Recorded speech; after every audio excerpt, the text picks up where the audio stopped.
সালামু আলাইকুম নাজমুল ভাই। ওয়ালাইকুম সালাম। ভালো আছেন? আলহামদুলিল্লাহ। তো 2024-এর এই সময় তো আপনি সেমি শসা করছিলেন, তো আপনার অভিজ্ঞতাটা একটু শেয়ার করেন আমাদের সঙ্গে। গত বছরে আমি লাগাছিলাম 13 শতাংশ। 13%। ফলন কেমন পাইছেন? ফলন পাইছিলাম 70 মণ প্লাস। 13% থেকে কি মাসে লাগাইছিলেন? অক্টোবরের 30 তারিখে লাগাচ্ছি। অক্টোবরের 30 তারিখে লাগাইছিলেন, 70 মণ ফলন পাইছেন। আর বাজার দর কেমন ছিল তখন? বাজার মোটামুটি ভালো ছিল। প্রথম অবস্থায় 2000 থেকে শুরু করছি, 800 পর্যন্ত বিক্রি করছি।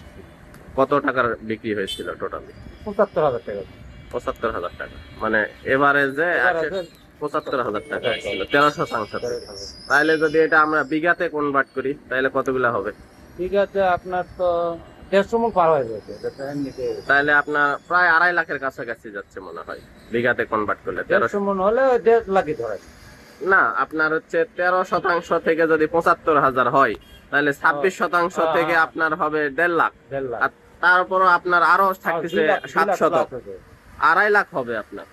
এটা তো আপনি নিজে প্রমাণ আমি দেখলাম। এই যে দেখেন, এটা আমাদের জয়পুরহাটেরই কৃষক। এই যে দাদার এখান থেকে বীজ নিচ্ছিল, এই যে আমাদের মুক্তা দাদার এখান থেকে। আপনার বাসাটা কোথায় একটু যদি বলতেন? করই মাদ্রাসা বাজার। জয়পুরহাট করই মাদ্রাসা। করই মাদ্রাসা। করই মাদ্রাসা। তো এই শসাটা যখন আপনি বাজারে বিক্রি করেছেন চাহিদাটা কেমন ছিল? না, আমাদের জয়পুরহাটে সাদা শসা, এটা কোয়ালিটি একটু ছোট, বেশি জাতের মতো। হ্যাঁ হ্যাঁ, জয়পুরহাট এটা মানে ভালো মার্কেট। সেই রকম তো, মানে আমাদের মার্কেটে যে ধরনের চাহিদা সেই সেম ওই কোয়ালিটির। খাইতে খাইতেও ভালো, খাইতে পুরা দেশির মতো স্বাদ। কোনো তিতা নাই। তিতা তো নাই সেটা আমরা জানি, কিন্তু মানে স্বাদটা কেমন এটা আমি দেশির মতন, পুরা দেশির মতো।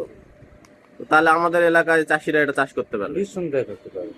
ধন্যবাদ ভাই আপনাকে এই এত সুন্দর তথ্য আমাদের কৃষকদের মাঝে শেয়ার করার জন্য। আপনাকে অসংখ্য ধন্যবাদ। কারণ এটা অনেকে জানে না এখনো। মানুষের আমাদের জয়পুরহাটের কৃষক কিন্তু এখনো স্মার্ট হয় নাই। দুই একজন আপনার মতো কৃষক, কিন্তু সবাই না। আপনি যে এরকম স্মার্টলি ভাবে কাজ করেন, সবাই যদি এরকম হইতো তাহলে মনে করেন যে পৃথিবীটা আরো এগিয়ে যেত। তো ঠিক আছে, আপনার তথ্যটা শেয়ার করার জন্য আপনাকে অসংখ্য ধন্যবাদ। আপনাকে